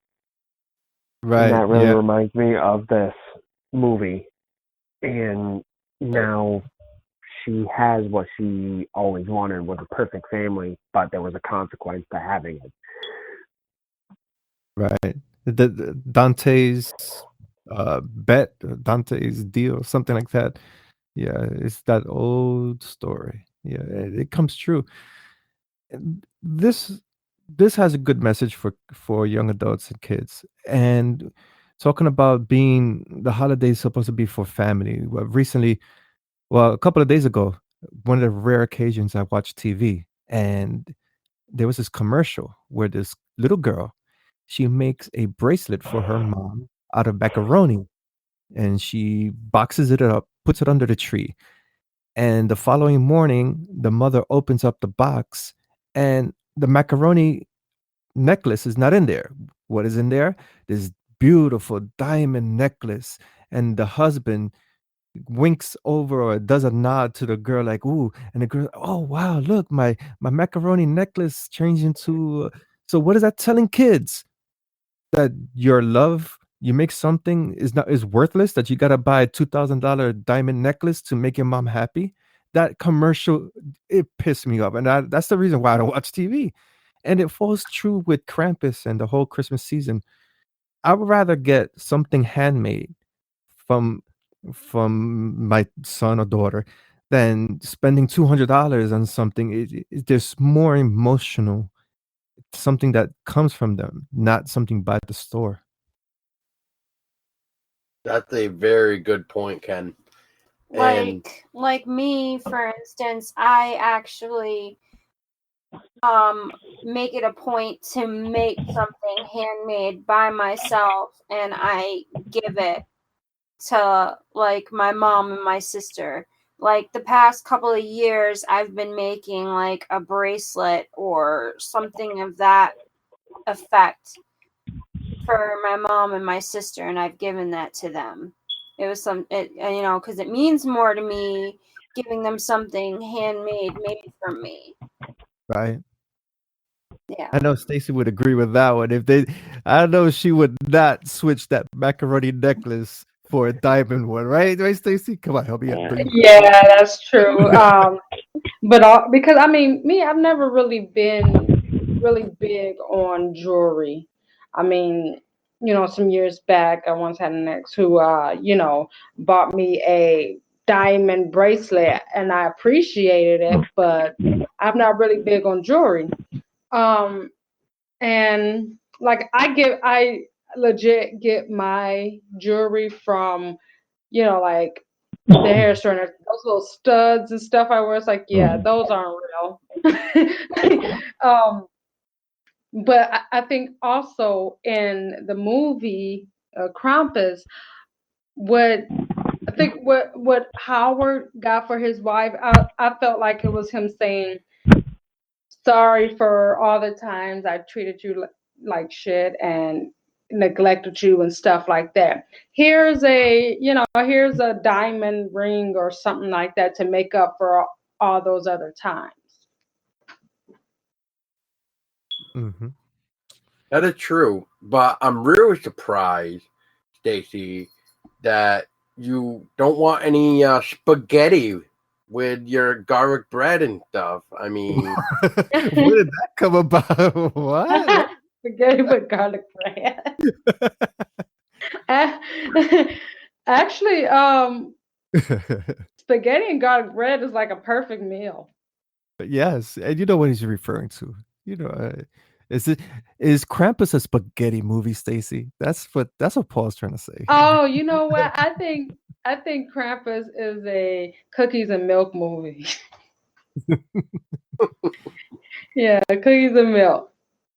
There you go. Yeah, it makes sense. Cookies and milk in this instance because it's Christmas season. it is the shadow of Saint Nick, though. I mean, does he even eat and drink cookies and milk? That's a good question. What does Krampus eat? Oh, we are digressing from the. Krampus eats the souls of those who don't believe. Yeah, he eats the souls of all who displease him. So the one that pretty much ruined the spaghetti. There you go. We're just gonna go with that. That was completely random.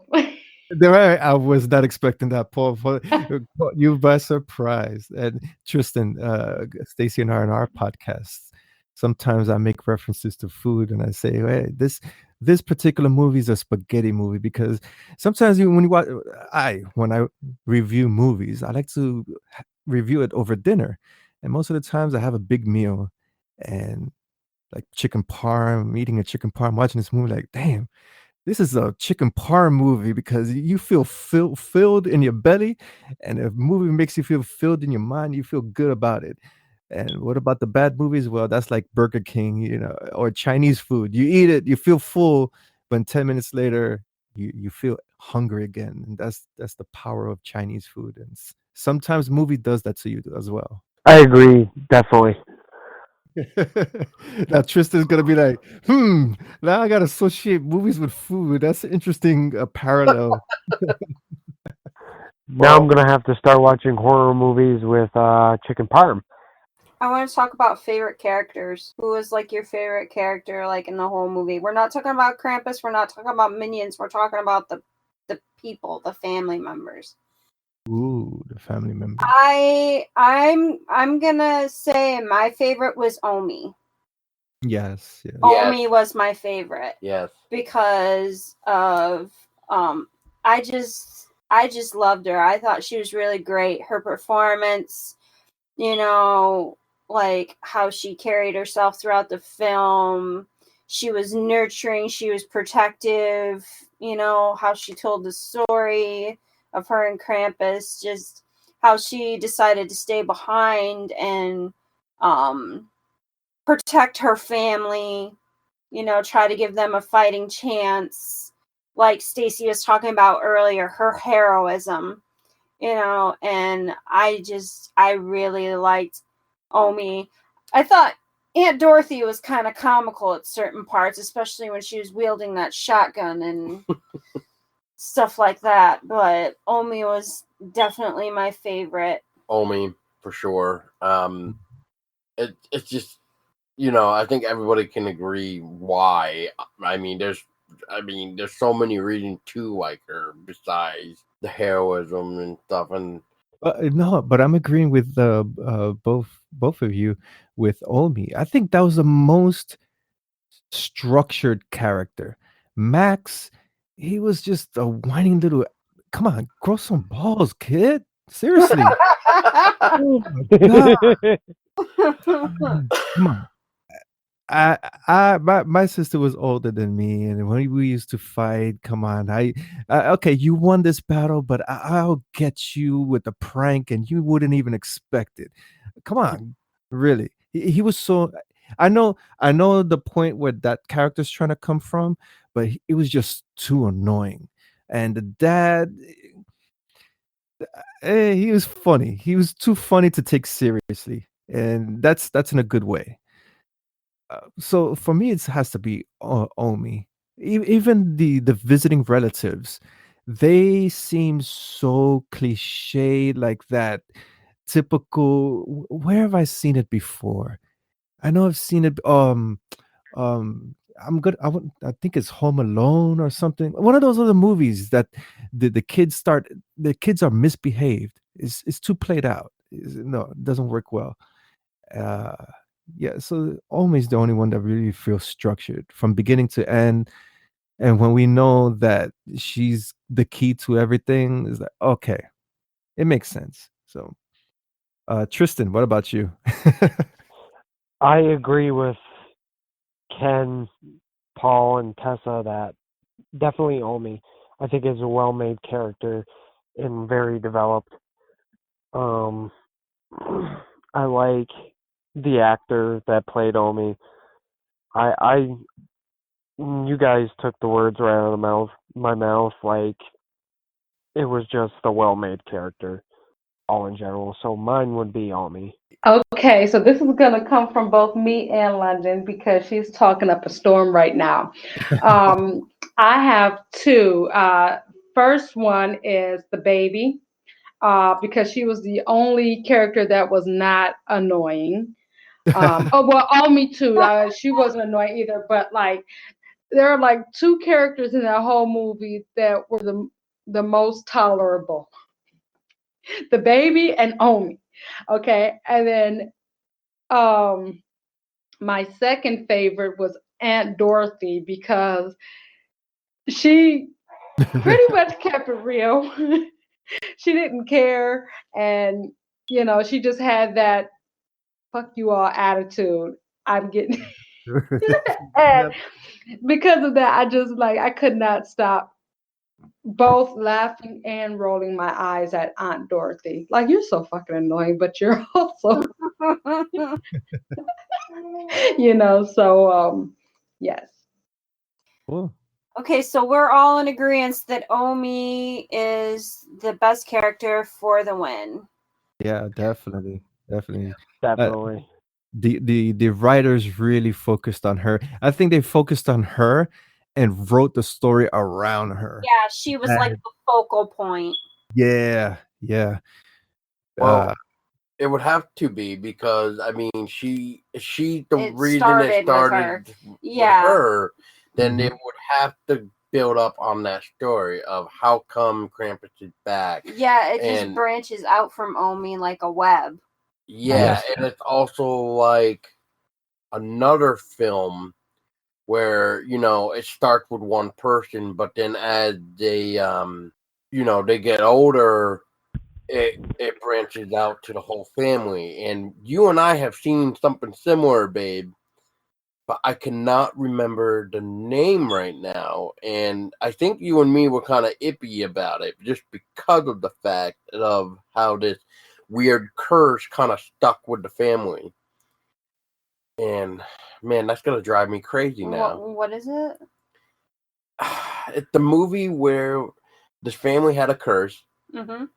and it branches out throughout the entire period, or the lifespan of the bloodline of them.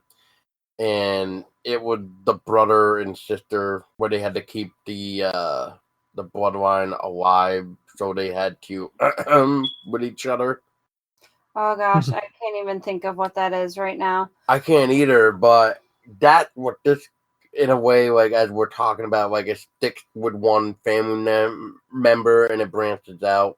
Different, different story here that I'm talking about, but it's just really what it reminds me of is that one particular movie.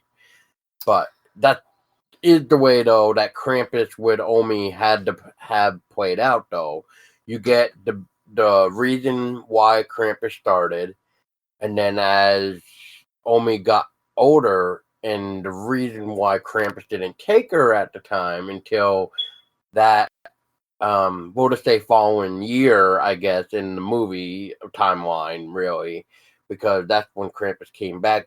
But Krampus came back for that reason for Max, which was tearing up the letter and then throwing it out the window. Okay, what was your guys' favorite part of the entire movie?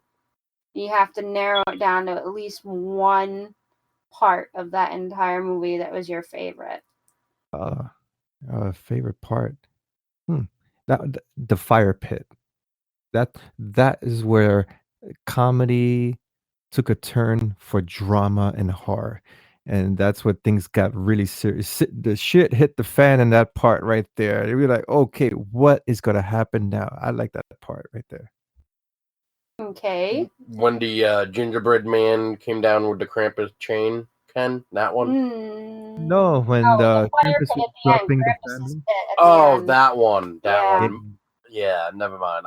I'd have to say when Krampus was jumping roof to roof, the reaction from Beth. yes, and everything just tied in together, and the terror on her face was just priceless. And the way she looked when she saw Krampus's legs next to the car was like, what the hell is this? Like, how should I react to this? Like, I have no idea. I think that's my favorite part out of the whole thing. When the Christmas cookies were kicking Howard's ass. I knew that was coming. I knew that was coming. The Christmas cookies are coming back. It was perfect. It was perfect. And I just could not stop laughing there. I'm gonna have to say probably the attic scenes with the Jack in the Box clown and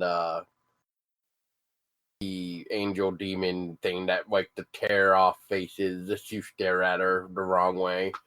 That was the good highlight. I mean especially when you see the Jack in the Box clown eating the other kids, and it's just like shades of like oh my goodness. Because I think when we kind of first see that Jack in the Box, he is kind of small. And then when he gets to the attic, he's freaking huge. And yeah, it looks like he's definitely been eating a lot. Yeah, he's been busy. He's been busy. He's got an abyss appetite. Yes, yes. So I would have to say the attic scene for me. If we're going for comedy, I would say when Aunt Dorothy and Howard get yanked out the window. But if we're talking like overall, like throughout the entire film, I really just the scene that gripped me the most was just Omi facing Krampus. That would have to be like my ultimate favorite scene of the whole entire movie. Because just the fearlessness of Omi facing her past, it was like the most gripping scene for me.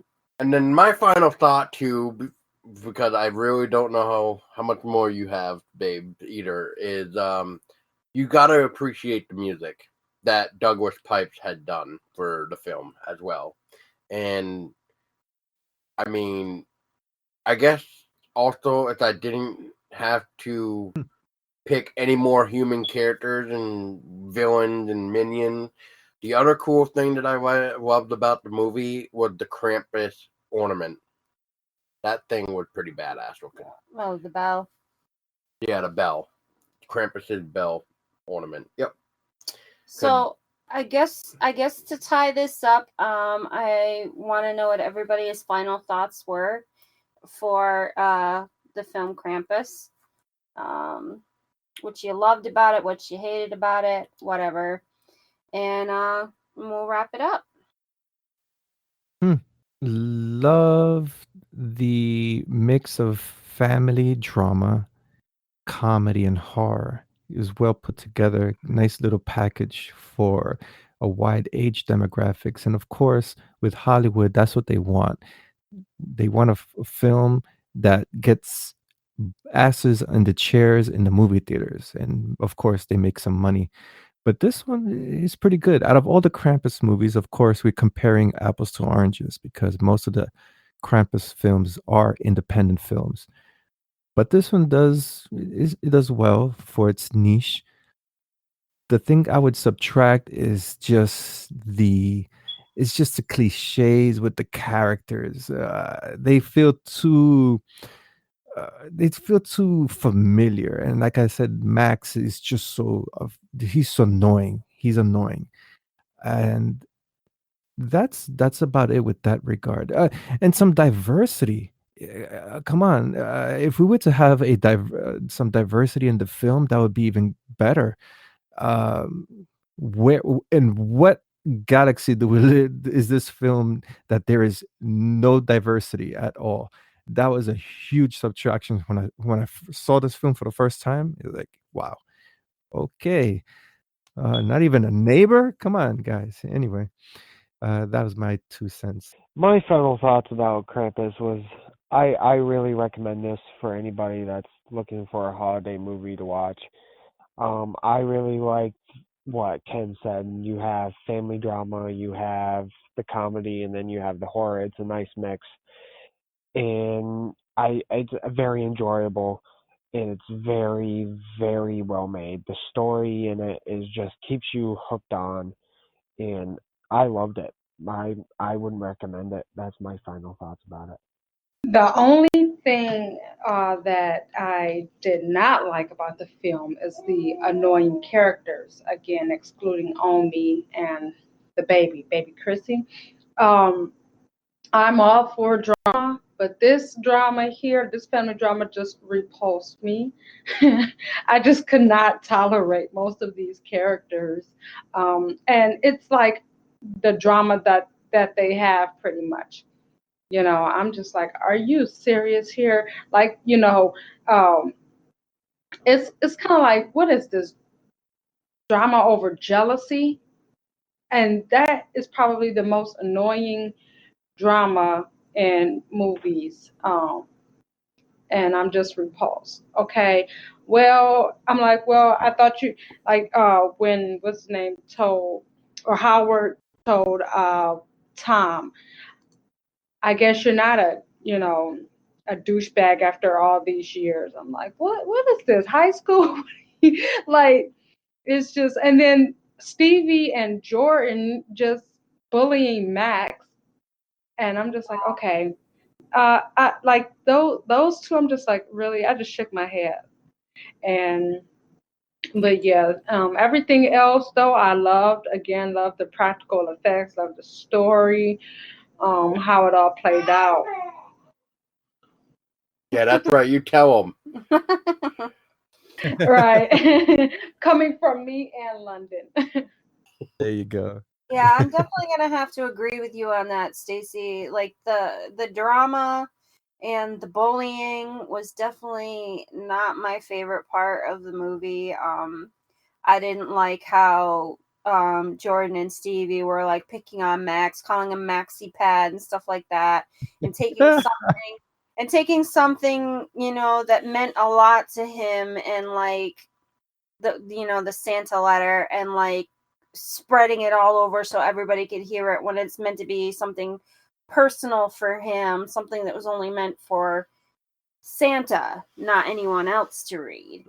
Well, I Like think that was his the one of the privacy lines of was- like the whole, you need to grow up thing. But Yeah, I'm gonna let it- Stacy say what Yeah, she wants no, to say. I was just saying I was agreeing with her on it.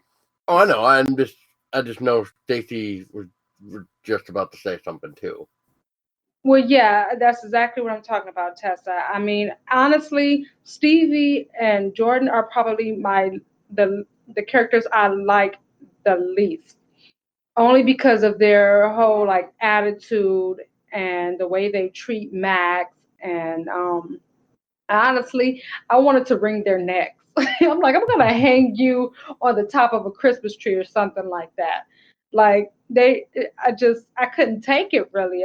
And Max, he's a good child at heart and everything, and he just wants his family to be the way things were, and the way they bullied him like that. And then like his sister, Beth. Beth, I know she meant well, but being a big sister, it's like have my freaking back. Don't sit here and tell me to, don't cause a scene, don't start trouble. Have my back. But she's too busy worried about, her boyfriend. Oh, it's a blizzard out there. I gotta go check on my boyfriend. No, sorry, he should be checking on you, honey. Next, so it's just and just the fact that like she left her family. I mean, just to go check on her boyfriend in that blizzard the way it was. It's like, are you stupid? Are you stupid? Like, you see how this weather is out here. And honestly, I don't think it was really to check on him. She just wanted to spend time with him as, you saw in that, FaceTime chat or whatever. She was looking for a reason to just get away from her family just to spend time with him, period. And that annoyed the heck out of me because your family needs you right now. Your friend can wait. And yeah, so I'm sorry, you can just tell how annoyed I am by most of these characters. It's quite all right. I did ask what you liked and what you disliked, so Lay it all out on the line. Just lay it all out on the table. Yes. Yeah, no, I agree with what everybody has said, especially Stacy talking about Beth wanting to go out to check on her boyfriend. And, that's what I call stupid parenting anyway, because it's just like there's no power. You're sending your kid out into a blizzard. So what if somebody comes and picks you all up to evacuate you to like a safer place? And then now, what if you can't find your daughter now?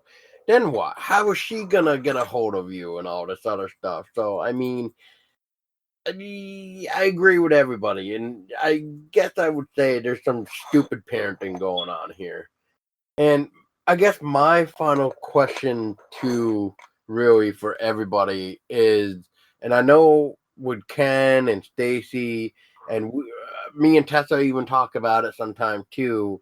I guess so. My final question for you guys is: do you feel like this film should have a prequel to what Ami's story is, or a sequel? I really think, in my own opinion, just real quick, is they should just leave this film alone. The way they have this film, especially the ending where you see all those snow globes of all the different families that have lost their spirit and Krampus have, what to say, dealt with. Collected, yes, that's a good way of putting it. I think it's just fine the way it is. I don't really think we really even need more Krampus films either. Yeah, I'll have to agree with you on that. I think the way that they did it in this film, it was well done.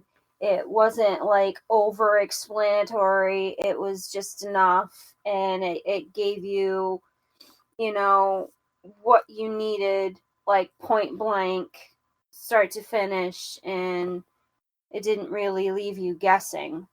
Mm-hmm. I agree. And honestly, Omi's backstory in the film, as great as it was, I don't really think it was enough to even sustain a prequel just focusing on her story. Like I said, it was to the point. It was quick. You know, she stopped believing. Krampus came, took her family, and that was that. Yep, and then it just followed her until that time frame, which we don't really know, but it followed her from that little kid all the way up to when this movie takes place. It just showed Krampus had the patience to wait. I agree. I mean, I wouldn't even try to like do a prequel or sequel to this. I think they should leave it alone. I really like the ending, and I really like the whole story itself, and I hope to God they don't do a prequel or sequel. So I agree with Stacy and you guys that we should not do a prequel or sequel to this. Well, you made me laugh when you said that they shouldn't make any more Krampus movies. I like it. Too late for that. They got too many of them already. But for this instance, the film is fine as is. No prequel, no sequel. We have too many damn sequels and prequels going on. The Conjuring and all that stuff. No, we don't need started with that universe. We got enough with that going on. Saw, we got enough with Saw. This it's good to have a film that's just a one-shot deal, explains everything. That's it. Here you go. That's all that it is to it. The ending of the round table for A Christmas Horror Story and Krampus. And wow, I mean, I think this was a lot better than Silent Night, Deadly Night. Unfortunately, we had one person that did not join us tonight. Unfortunately, I guess something came up, or he forgot. I forget, but we would have had Dan from Dano of the Dead, which you guys heard his thoughts on last week's roundtable with Black Christmas and A Silent Night, Deadly Night. And I will say, at least this time, we all did pretty good considering Silent Night, Deadly Night. And Ken, not to jinx yourself here, but it looked like your connection is doing pretty good, except for that one little disconnection that we had. Yeah. But, yeah. Tristan, I want to thank Tristan too for joining us for his first ever podcast and putting his 2 cents into the horror genre of these 2 films that we have definitely discussed. And it's a pleasure, Tristan, and you're more than welcome to come chat with us whenever we decide to do a roundtable or really anything in general. And I do want to put in that welcome aboard to the horror family, because now there is no way to escape. Yeah, thank you guys for having me. Yeah, hey, welcome aboard, Tristan. And you're forever connected to us. We divergenized you, and there you go. There's no turning back now. Oh, geez. I think it was a pretty interesting roundtable. Good job, baby, on doing Krampus, because you did really excellent. You should definitely do more, I think, besides just me. I also want to thank Ken and Stacy for joining the conversation as well. And we're very happy to have Tristan aboard and part of the team as well. Yes. So welcome aboard, everybody, to the horror family. And on that note, real quick, before I will let Stacy and Ken take over, and Tristan is real quick, actually, Tristan, what are your final comments on tonight's roundtable? For my first time, I was kind of nervous, but then after a while, I kind of got used to it. But I'll get used to it after time. But I'm glad that I can get some pointers from you, Paul, and Ken, and maybe further down the road, just get more pointers and get better at this. Yeah, welcome aboard. It's always good to expand the network and really. I'm huge on collaboration. Paul could back me up on that too. The horror community should always be about helping each other. If you want to do a podcast, you want to do writing, everybody help each other out. I seen this friction going on, and people have one opinion, and they get attacked just by having that opinion. That's not how horror community should be. And I see the other side of it, that everybody helps each other out. Filmmakers helping writers, writers helping producers.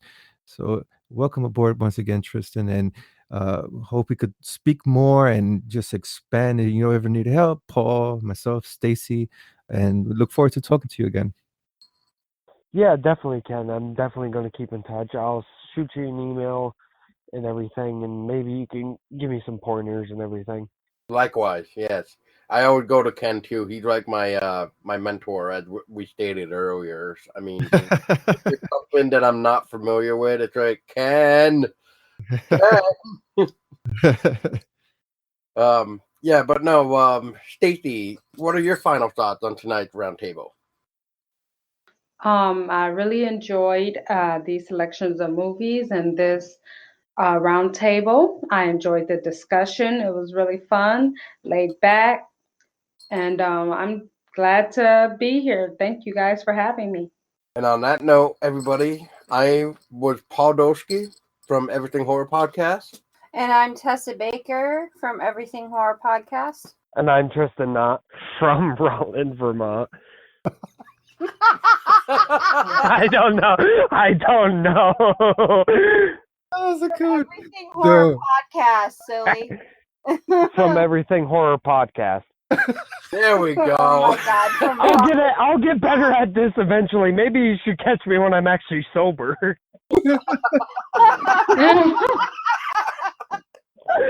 Oh, that was a good one. That was golden. That was great. That was great. My name is Ken Artuz, founder for DK Mag. You can find us at dkmag.com, DECAYMAG.com. Remember, we're DK Mag, not DK Magazine or the word DK or the letter DK, because we're not Donna Karen. And of course, I was joined by my co-host, Stacy Cox, staff correspondent with DK Mag. And just like we always say at the end of our podcast, As always, Stay scary.